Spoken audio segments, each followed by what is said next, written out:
Hello everyone, welcome to my channel.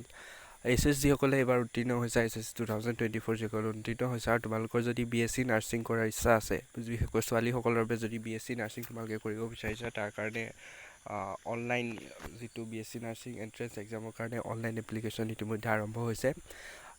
ক'ত apply কৰিব লাগিব, কেনেকৈ এপ্লাই কৰিব লাগিব, লাষ্ট ডেট কেতিয়া, এই গোটেইখিনি কথাখিনি জানিবলৈ তোমালোকে ভিডিঅ'টো শেষলৈকে চাবা। আৰু চেনেলটো যদি নতুন আহিছে চেনেলটো ছাবস্ক্ৰাইব কৰি দিবা আৰু বেল আইকনটো প্ৰেছ কৰি থবা যাতে এনেকুৱা ধৰণৰ ভিডিঅ'সমূহ তোমালোকে সকলোতকৈ আগত পোৱা।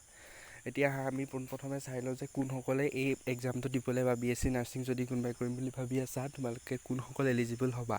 ঠিক আছে, সেই কথাখিনি আমি পোনপ্ৰথমে চাই এতিয়া তোমালোকৰ যিটো এলিজিবিলিটি ক্ৰাইটেৰিয়া সেইটো চাবলৈ গ'লে চাওঁ যে এডুকেশ্যন কোৱালিফিকেশ্যনৰ ফালৰ পৰা candidate must have pass higher secondary ছায়েন্সৰ equivalent examination from a recognised board council university or English as one of the subject and securing at least 50% marks in aggregate in physics, chemistry and biology for general category candidates. এতিয়া যিসকল general category candidate আছা তোমালোকে class 12 পাছ কৰিব লাগিব। তোমালোকৰ physics, chemistry আৰু বায়'লজিত থাকিব লাগিব আৰু ইংলিছ ছাবজেক্টটো তোমালোকে থাকিব লাগিব।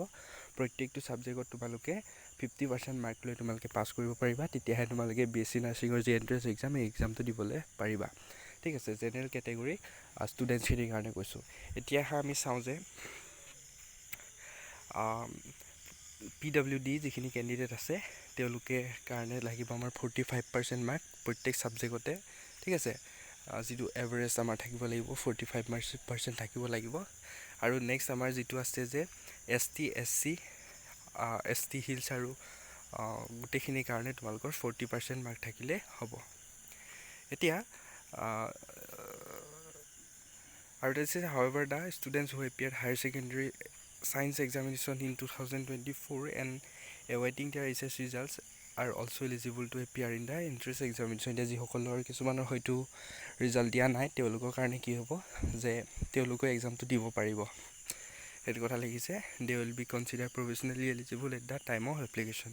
However, they shall have to upload their SS mark in the application portal as and when the result is declared.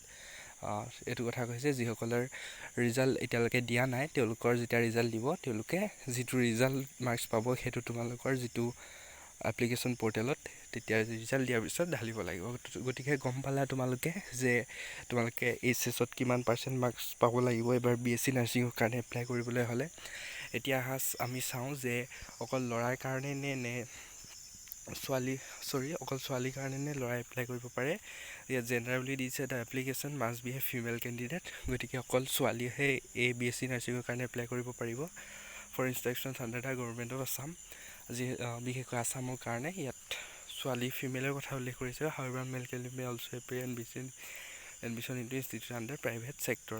এতিয়া মেল কেণ্ডিডেটছেও এই যিটো বিএছচি নাৰ্ছিং এণ্ট্ৰেন্স এক্সাম দিব পাৰিব, কেৱল তেওঁলোকে যি গভৰ্ণমেণ্ট ৰিকগনাইজ ইউনিভাৰ্চিটি তাত তোমালোকে ছিট নাপাবা, অনলি প্ৰাইভেট ছেক্টৰত তোমালোকে বিএছচি নাৰ্ছিং কৰিব পাৰিবা ফৰ মেল কেণ্ডিডেট। গতিকে গম পালা। আৰু এতিয়া আমি চাওঁ ডেটকেইটা এজ লিমিটটো আমি যদি চাওঁ যে application minimum age should be 17 years age of 31st December 2024। তোমালোকৰ 17 বছৰ হ'ব লাগিব 31st December 2024 আগত তোমালোকৰ 17 বছৰ হ'ব লাগিব।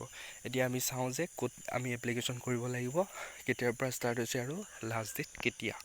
তোমালোকৰ যি এপ্লিকেশ্যন প্ৰচেছ সেই এপ্লিকেশ্যন প্ৰচেছ 9 মে 2024 পৰা ইতিমধ্যে ষ্টাৰ্ট হৈছে, আৰম্ভ হৈছে, আৰু তোমালোকৰ যি লাষ্ট ডেট আছে 24 মে 2024লৈকে আছে। এইকেইদিনৰ ভিতৰত তোমালোকে এপ্লিকেশ্যন কৰিব লাগিব, এপ্লাই কৰিব পাৰিবা।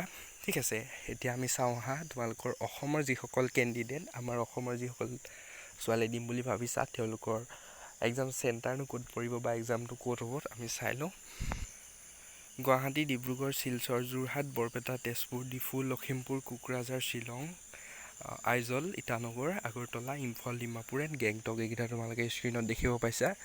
এইকেইটা তোমালোকৰ এক্সাম চেণ্টাৰ হ'ব। যেতিয়া তোমালোকে ফৰ্মখন ফিল আপ কৰিবা ইয়াৰে চেণ্টাৰসমূহ তোমালোকে চিলেক্ট কৰিলে হ'ল।